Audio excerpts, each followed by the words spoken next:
जय बोले अनंतानंत पंच परमेष्ठी भगवान की जय। परम पूज्य कणाचार्य गुरुदेव श्री 108 विराग सागर जी महाराज जी की जय। परम पूज्य श्रवणाचार्य गुरुदेव श्री 108 विशुद्ध सागर जी महाराज जी की जय। शाश्वत सिद्ध क्षेत्र तीर्थराज समेत शिखर जी की जय।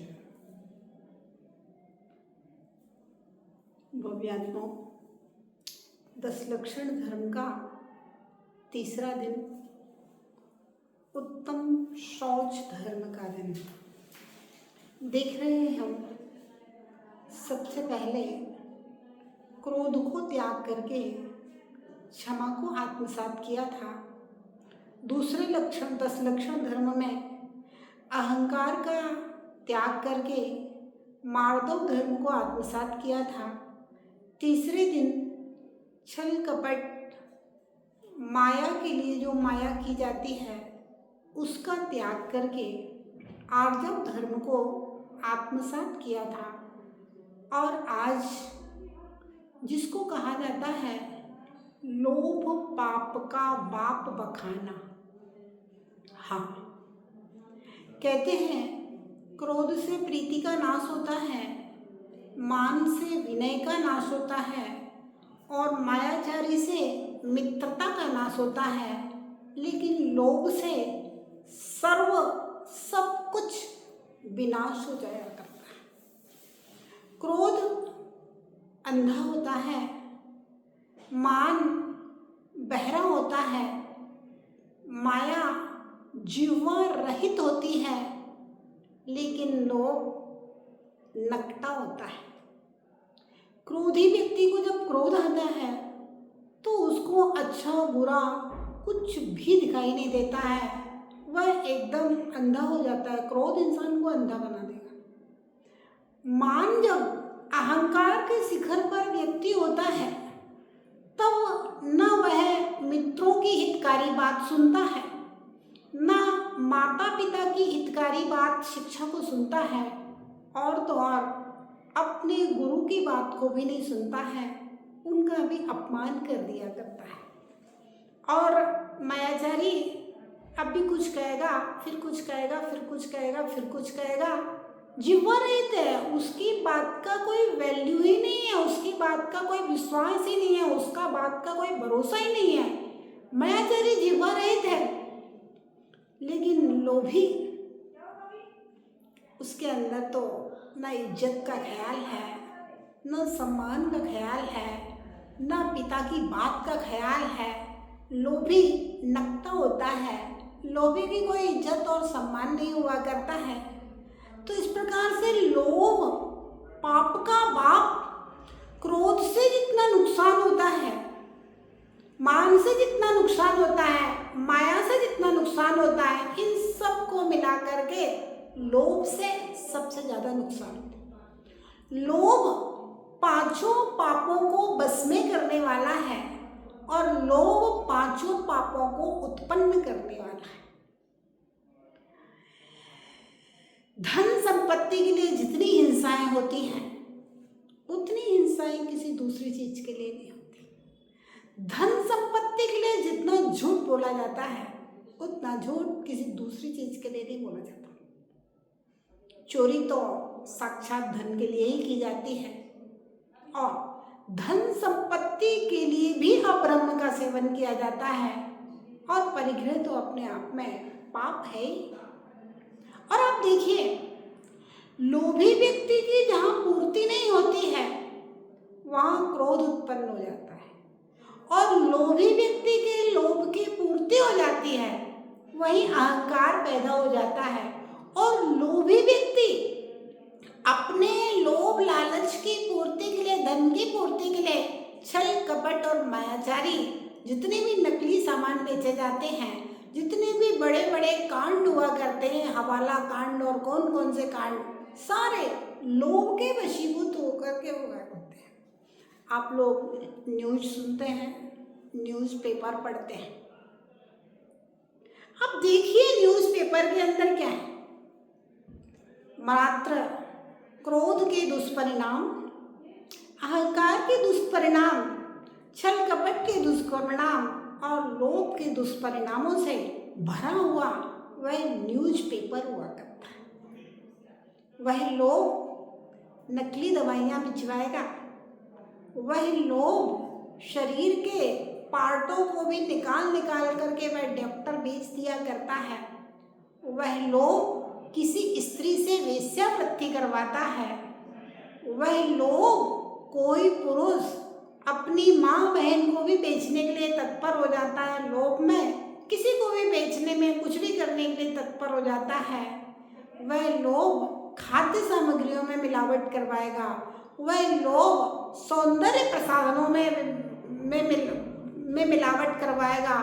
वह लोभ इतने बड़े बड़े अलकबीर और बहुत बड़े बड़े कत्ल खाने, जिनमें सूर्य की प्रथम किरण निकलने के पहले ही लाखों पशु, लाखों पक्षियों को हलाल कर दिया जाता है, वह सब धन के लिए। वाह! मांस का निर्यात किया जाता है।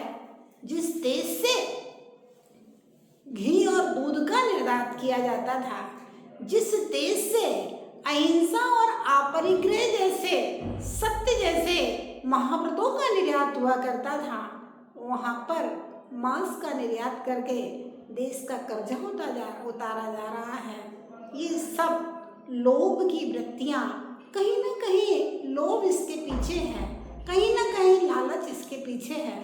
और भव्यात्माओं, लोभी व्यक्ति को अगर स्वर्ण का पर्वत भी दे दिया जाए तब भी उसकी कभी भी पूर्ति नहीं हो सकती। सोने की लंका से और 18,000 16,000 स्त्रियों से भी रावण की पूर्ति नहीं थी। एक सीता के पीछे लोभ में पड़ा हुआ था। सोने की लंका भी रावण के पास थी, फिर भी वह संतुष्ट नहीं था।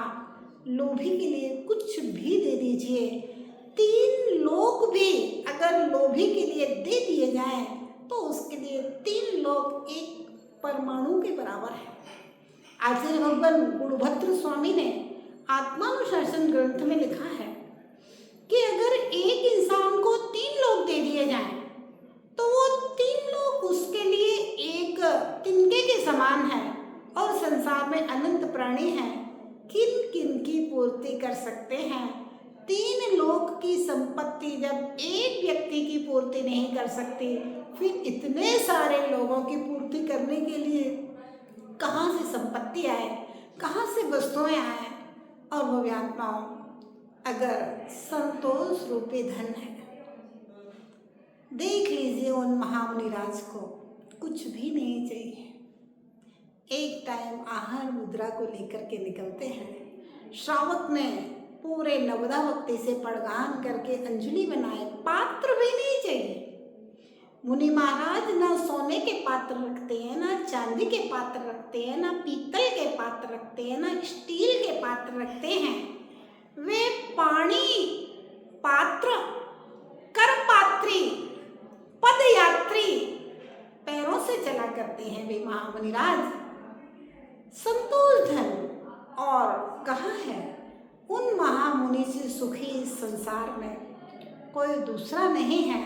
छेड़लाकार लिखते हैं, मुनि सकल व्रती बड़भागी, भव भोगन तय बैरागी।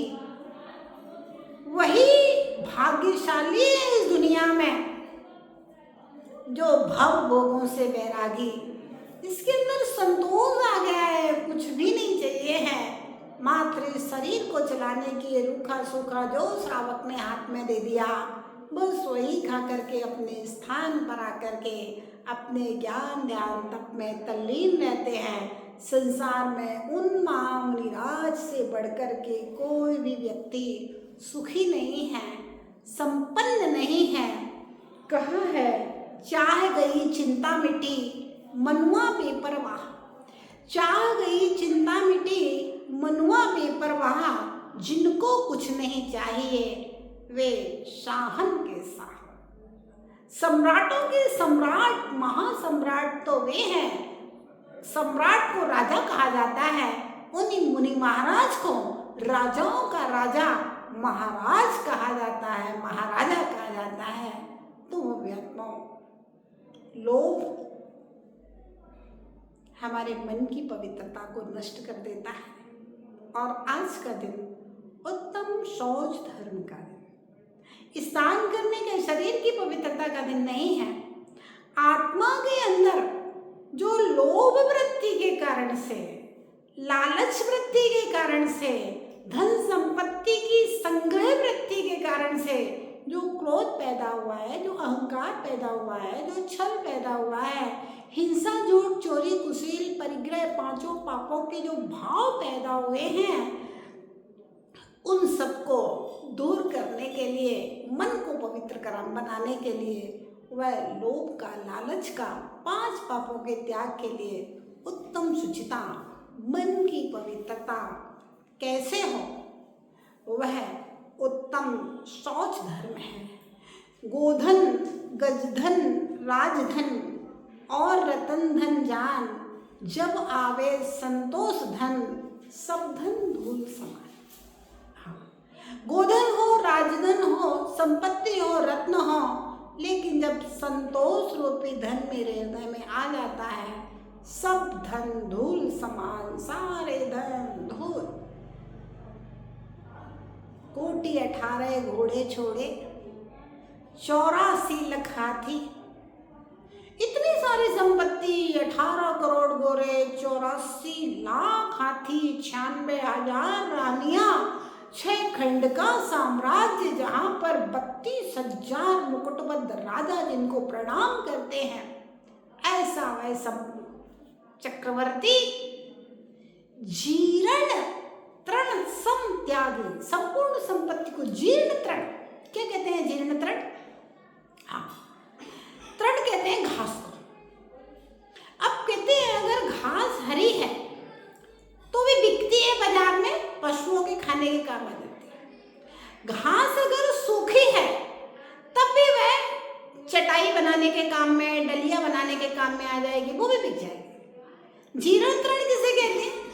जो घास पानी के पड़ने से, बरसात के लगने से गीली गीली लेकर के जो घास सड़ गई है, जिस घास में बदबू आने लगी है, ऐसी वह घास ईंधन जलाने के काम भी नहीं आती है, किसी भी काम में नहीं आती है, मात्र फेंकने के काम आती है, बुरे काम। तो जीर्ण तृण सम त्याग, ऐसे जीर्ण घास के समान 6 खंड का राज्य त्याग दिया। वो भी आत्मा कैसे त्याग देते हैं? हाँ, एक बच्चे को आप 10 का नोट दीजिए, थोड़ा समझदार बच्चा हो जो नोट को समझता हो, उसके बाद आप उससे मांगिए, वो 10 का नोट तुम्हें वापस नहीं देगा, लेकिन उसी बच्चे को आप 100 का नोट दिखाइए, तुरंत 10 का नोट वापस करके 100 का ले लेगा। फिर उसके बाद 100 का मांगे, नहीं देगा, फिर आप उस बच्चे को 1000 का नोट दिखाइए और 100 का वापस करके 1000 का नोट देगा। हाँ, यही गणित है। जब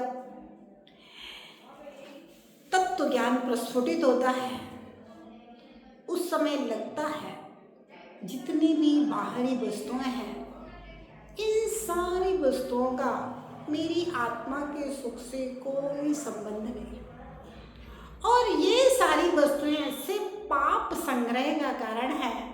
और जिस दिन मेरी श्वास रुकेगी, ये एक भी वस्तु मेरे काम नहीं आएगी, चाहे संपत्ति हो, चाहे संबंध हो, चाहे शरीर हो, कुछ भी काम आने वाला नहीं है, सब छूट जाएगा।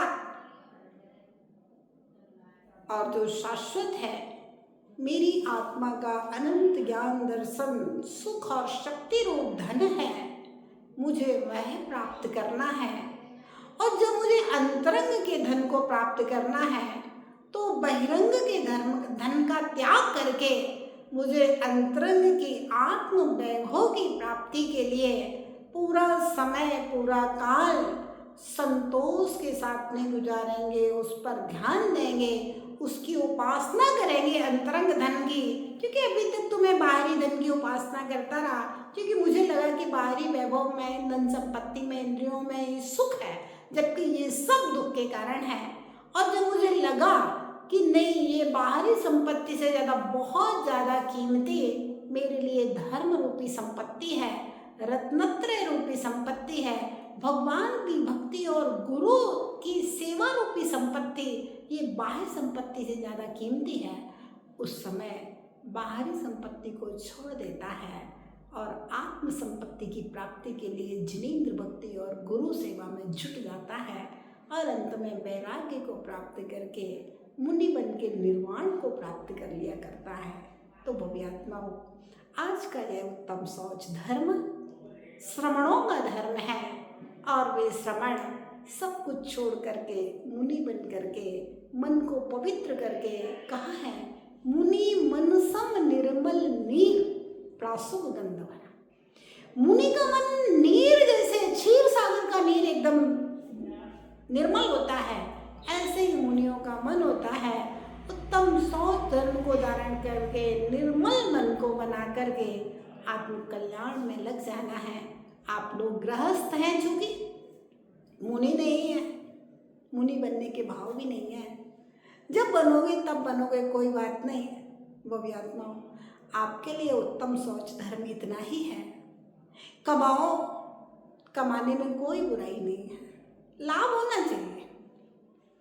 भरत चक्रवर्ती 6 खंड का अधिपति होके भी इतना पुण्य करता था कि दीक्षा लेते ही 48 मिनट के अंदर केवल ज्ञान। हाँ, कमाओ, अगर पुण्य का उदय है आपका, खूब धन संपत्ति कमाओ, लेकिन ध्यान रहे न्याय और नीति पूर्वक कमाओ। हाँ, न्याय और नीति पूर्वक कमाओ और खर्चा करो। न्याय और नीति रीति पूर्वक खर्चा करो और उसके साथ साथ में जो कमाने में और खर्चा करने में जो पाप किया है, उस पाप को काटने के लिए प्रीति पूर्वक दान भी करो। बस यही आप गृहस्थों का है उत्तम शौच है। उच्च गणाचार्य कुलदेव श्री 100 महाराज जी की जय।